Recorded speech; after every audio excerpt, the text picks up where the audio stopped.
এবার প্রবাসে বাংলাদেশি কমিউনিটির খবর। নিউ ইয়র্ক সিটির ম্যানহাটনের চায়না টাউন হিসেবে পরিচিত মার্লবেরি স্ট্রিট ও কেনেডি স্ট্রিটের গিফট শপগুলোর ব্যবসায় মন্দা চলছে।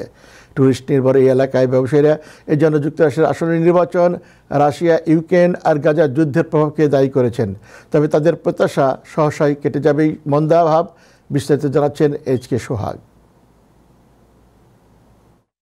নিউ ইয়র্ক সিটির মার্লবেরি স্ট্রিট মূলত ইতালিয়ান রেস্টুরেন্টের খাবারের স্বাদ নেওয়ার জন্যই আমেরিকানদের পাশাপাশি বিশ্বের বিভিন্ন দেশ থেকে ট্যুরিস্টরা আসেন এখানে।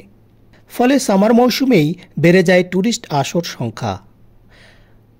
পাশাপাশি মার্লবেরি স্ট্রিটটি ট্যুরিস্ট নির্ভর গিফট শপ ব্যবসার অন্যতম কেন্দ্র।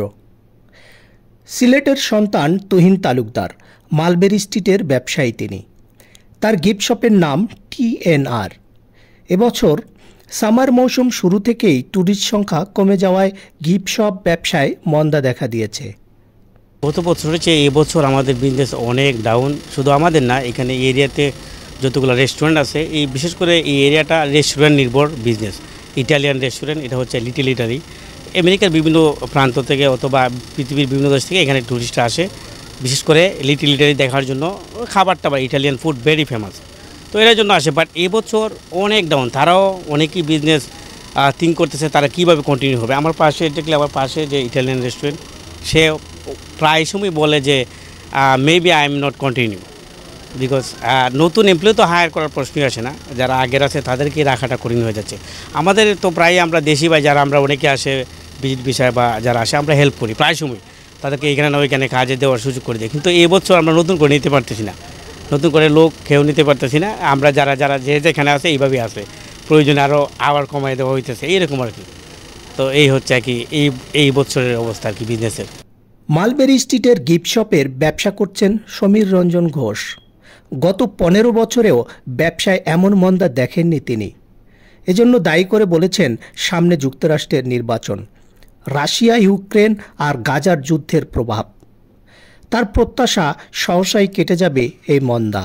আসলে কি আমি মানে এই জায়গায় ক্যানাল স্ট্রিটে, আমি যখন আমেরিকাতে আসি তখন থেকে আমি ক্যানাল স্ট্রিটে। তো আমি বিজনেস অলমোস্ট 10 বছর ধরে করি, আর আমি ক্যানাল স্ট্রিটে আসছি 15 বছর। কিন্তু ব্যবসা গত 15 বছরের চেয়ে এই বছরটা একটু স্লো। কারণ আপনারা জানেন যে নির্বাচন, সম্ভবত নির্বাচন হতে পারে, নির্বাচনের জন্য, অথবা যে সারা বিশ্বে জানেন যে যে গাজা এটা করার কারণে হয়তো এটা হতে পারে। আমাদের আসলে বেসিক্যালি আমরা নির্ভর করি টুরিস্টের উপরে, বিশেষ করে ল্যাটিন আমেরিকা, ইউরোপ এবং মিডল ইস্ট। তো এবছর খুবই মানে ব্যবসা অনেক ডাউন। তো আমরা এখানে আছি প্রায় 200 থেকে 250 দোকান সম্ভবত। তো এখানে অনেক লোক আসে, কিন্তু আমরা দিতে পারি না। কারণ হলো কি, কারণ ব্যবসা স্লো কারণে। তো আশা করি ব্যবসা ডেভেলপ হবে। সবাই বলতেছে যে এতটুকু আমার জানা মতো আমি জানি। কি স্থানীয় ক্যানেল স্ট্রিটের গিফট শপের ব্যবসায়ীরা জানান, ব্যবসায় আপস অ্যান্ড ডাউন থাকবে, এটাই স্বাভাবিক। কিন্তু এবছরের হিসেব যেন বিগত বছরগুলোকে ছাড়িয়ে গেছে।